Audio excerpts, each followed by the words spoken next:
Gedung Menara Sentral Telepon dibangun oleh pemerintah Hindia Belanda pada tahun 1903 Masehi atau pada era kepemimpinan Sultan Muhammad Daud Shah.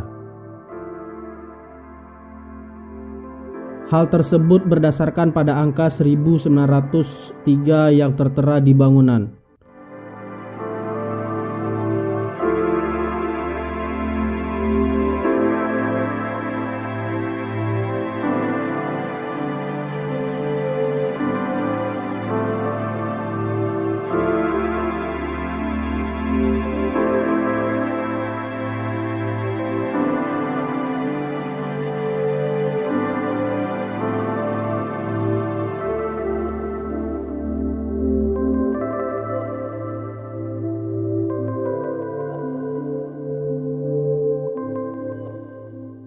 Sentral telepon dibangun di area Istana Kerajaan Aceh Darussalam.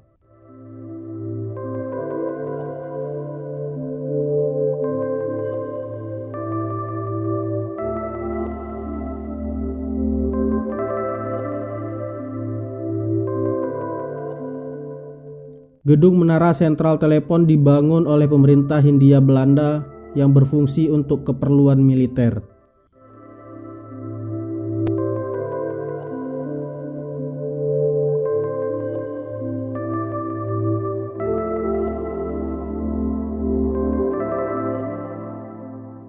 Gedung Menara Sentral Telepon sangat berguna bagi gubernur militer Belanda dalam berkomunikasi. Pada waktu saat pendudukan Jepang tahun 1942 hingga 1945, Gedung Menara Sentral Telepon memiliki fungsi yang sama.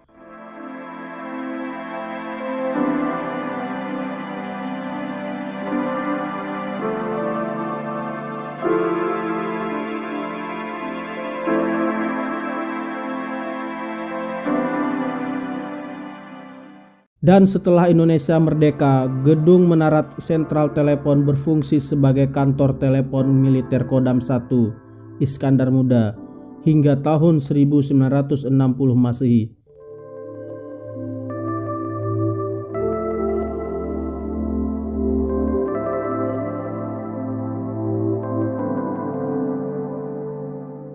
Kemudian Gedung Menara Sentral Telepon digunakan sebagai kantor KONI, kantor surat kabar Aceh Pos, dan terakhir sebagai kantor PSSI hingga tahun 2000.